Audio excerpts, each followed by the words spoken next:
Well, I want to see today whether I can make a mould and cast some large pebbles that I've got. I bought these and they come in a little bag, but they're really expensive to buy like this. And as it's illegal to take pebbles and things out of streams and off the beach in the UK, you really don't have any choice. And it is illegal. I double checked after someone queried it with me, and I double checked and it is. So what I'm going to do is I want these to have the option of having a shiny finish. Now I'm using here the Gloss Seal by Resin. And the reason I'm using this is it's actually designed for going on resin and all those sorts of things. So it's going to really soak into these pebbles exceptionally well. It's not going to sit on the surface of them. I am going to give it 2 coats, and I'm going to speed it up drying by putting it in my curing machine. Because I ain't got the time to be waiting, because I want to put 2 coats on. And I want to make sure it's fully dry. Look how lovely and shiny that is already. Yeah, definitely that's the side I want to mould. Now this is going to take quite a lot of silicone to use. So I'm going to do a way that I don't have to test it with the silicone first. And if it doesn't work out, then I haven't wasted all that money and all that silicone. And I'll show you how I'm going to do that in a minute. See if these are going to make decent moulds. And you can buy a pebble mould already done. And I've used it several times, but they're very uniform in size and shape. And I want these to be quite natural looking and not so uniform. So you can see that's soaking in there already. So this first coat is really soaking into that. So giving it a second coat is going to make a massive difference. And if you put it on using the sponge that comes with this, then you get no streaks. It gives a lovely, smooth finish. So I know that's not sitting on the top there, because look at that. That's already soaked in there. And maybe it might need 3 coats, but that's fine. I don't mind. I'm not using much at any one time. So I'm going to quickly give these the second coat, then pop them in my curing machine. And while that's doing that, I can make the casting box for this. So they've now had a 3rd coat and they're all lovely and shiny. I'm going to leave, because they've had 3 coats, I'm going to leave them overnight to cure up properly. But I've made my little box just using some scrap cardboard, and they all fit in it like that with loads of space there. That's fine. There we go. So they'll all fit in there like that. But I'm going to leave these now to dry overnight because I don't want the silicone to pull this off if it's not actually fully cured. Well, these are all lovely and dry now, and I've sealed the undersides, and this is the position I'm going to do them in. Gives plenty of space around each one of the stones. Yeah, it's plenty of space now. I'm going to be using this remeltable silicone mold making silicone, and the reason is I want to test this out without using a lot of silicone, and if I don't like the results, then I haven't wasted a load of silicone. All I've got to do is recut this up and melt it again. And I've used this lots of times. I've got a couple of videos on it. It's great. Once you've made your mould, then you can use it over and over lots of times. But what you cannot do with a mould like this is put it in a curing box. Because if you have a high temperature, then it will start to soften the silicone. So I'm going to do this in 2 different pours. Heat this up first. Pour that and then heat this up, and it really is easy. Just heat it up in the microwave, or if you want to, you can do it in a water bath. And all you need to do is heat it up for 1 to 2 minutes and then pour it. So I'm going to go and pop this in the microwave, and then I can give it a pour. So I've poured the first batch in, and I forgot to hit record, so I'll record the second batch, so sorry about that. Maybe I should have made a smaller pot. I'm not sure if I'm going to have enough here. Oh, I probably will have. So I'm going to melt this and then pour that over. And the great thing is, because I'm using stones here, they're not going to float up. But now I've got my second lot to pour on. I'm going to quickly pour that over. Yeah, I'm not sure I had enough. It might settle out okay and cover that. So I should have measured that first, shouldn't I? And that way I would have known my box was too big. So I'm going to have to take that out. But that's not a problem, because I haven't wasted it, have I? I can remelt that once that's cooled right down and make my box smaller, so it is going to fill it right up. Well, this is curing now. And as I said, I couldn't stop myself. I can't stop fiddling with it. I'm like a child. It will pull off your ceramic. It will pull off your ceramic bowl really easily and clean up ever so easily. So now what I'm going to do is take these out. Look how lovely and glossy that was, which is great, before I do anything else. And then I can cut this up. Still quite warm in the centre, because normally you would leave this probably 2 or 3 hours to cure up, and I've only left it about 20 minutes. because I want to get on. But it's solid enough now for me to be able to get these out, which is wonderful.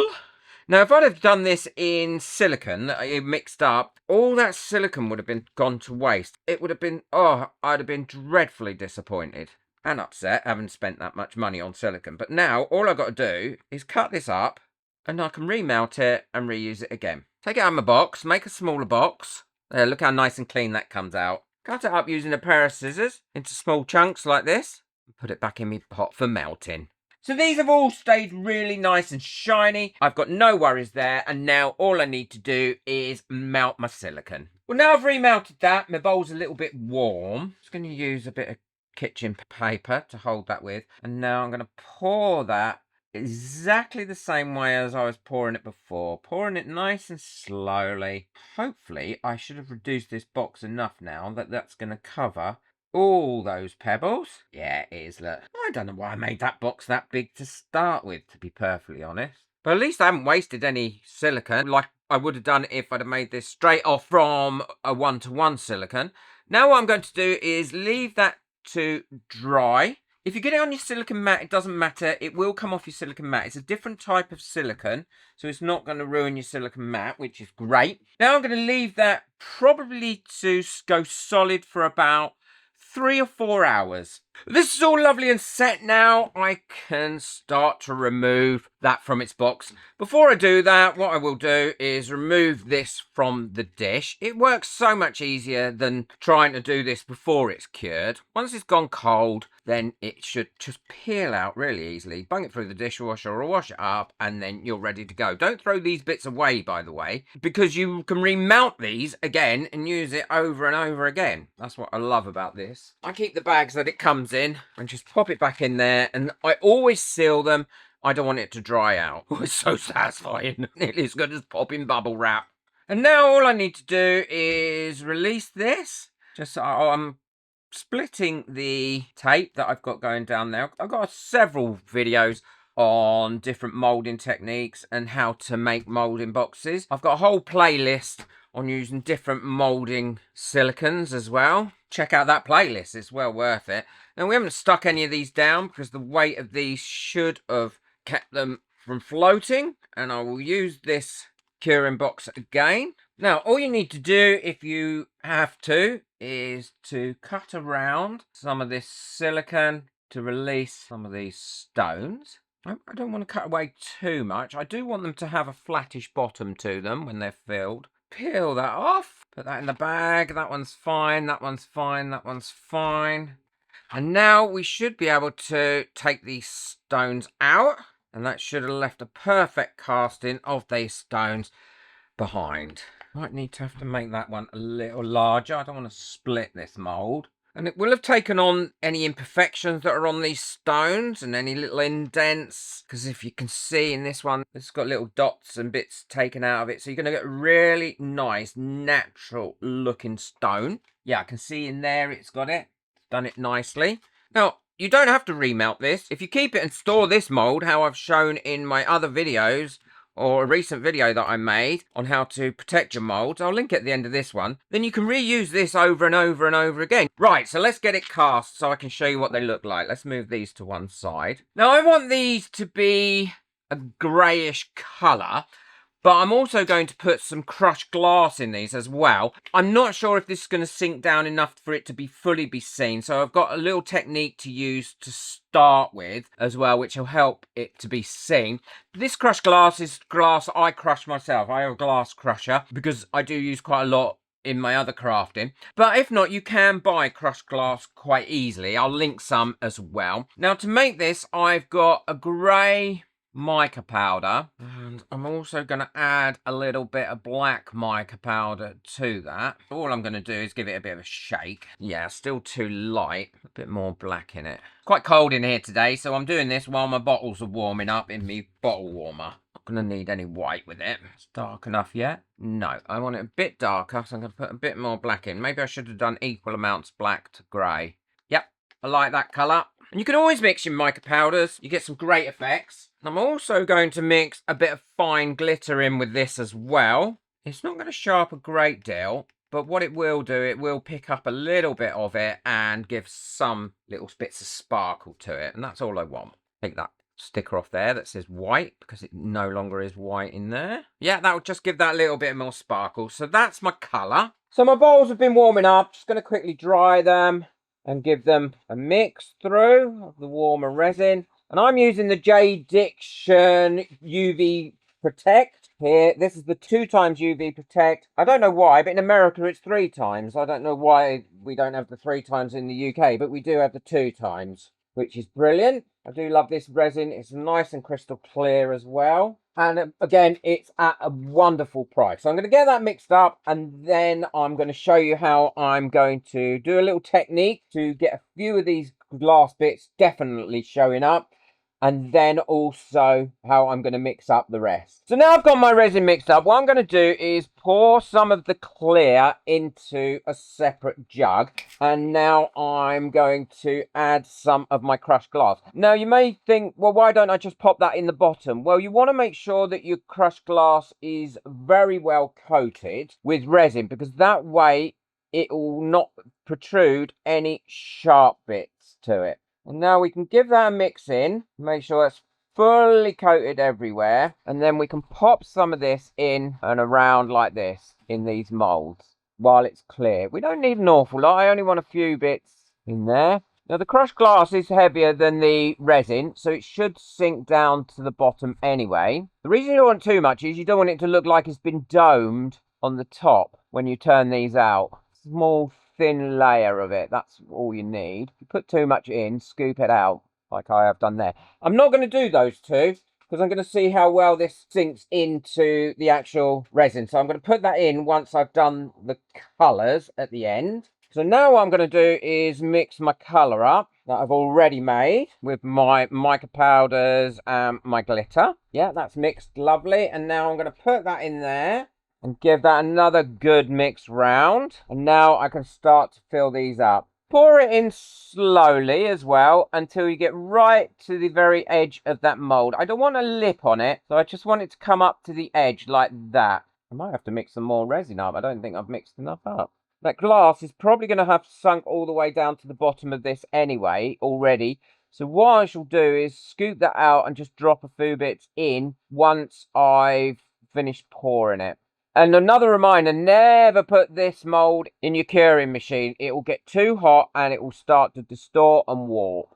Yeah, it does look like I'm slightly miscalculated with the amount of resin that I need. And I'm going to have to pour some more resin just for one small one as well. See, look, that's all stuck there now, that glass. And what we can do is take that out like this and spread it around in there. We don't want it being fully on show, but I'd like to see little bits of it about in those stones when they're done. So I'm just going to mix up a bit more resin, and then what I'll do is I'll burst any bubbles that come up to the top with a long neck lighter. Certainly not a torch on this mould. And then I will leave it to cure overnight and we can have a look and see how well they've come out. Well, these are all cured now and I'm ready to take them out. I am a little bit nervous. I don't know why. I think it's because I used the crushed glass and I'm not sure how they're going to turn out. I'm really pleased with how that's come out, and it has given the lovely texture of the rock there, and the glitter has sunk down enough to give a little bit of a sparkle. And that is not at all sharp. And also you haven't got that domed look on the top. If you'd have put too much clear resin on it, then you would have got that domed look. Oh, I really like that. So let's do the rest. That's really pretty too.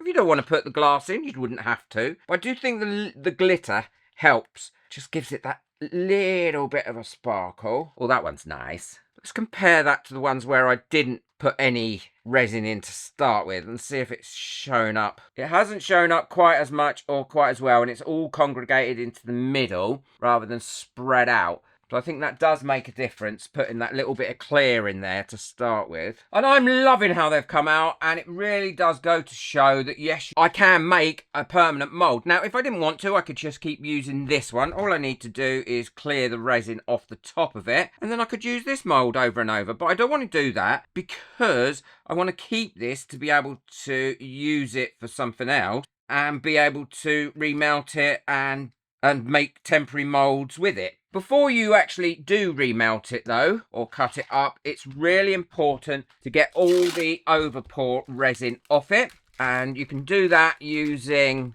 a piece of tape, or you can pick it off like this, because you don't want to be melting any resin in your silicone in the microwave. That is the last thing you want to do. So you must make sure it's fully cleaned up.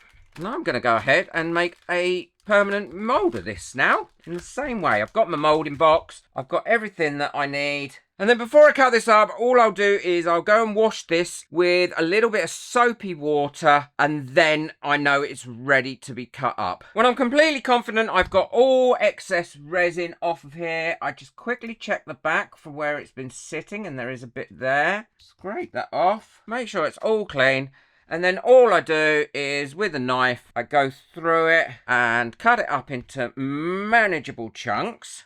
And then I get a pair of scissors, cut it up into like little jelly cubes, really. And there are the rocks next to the originals. Again, they've come out great. The texture on them is amazing. I love the colour, the sparkle that's in them. Very, very pretty indeed. And they'll be used. I'll probably paint something on these, a little saying, and leave them around. Or I'll use them in planting. All sorts of different things. I hope you've enjoyed this. Check out the video I've got coming up next if you want to learn more about how to make your own moulds, because it's a lot easier than you think, and you can really make some great original moulds.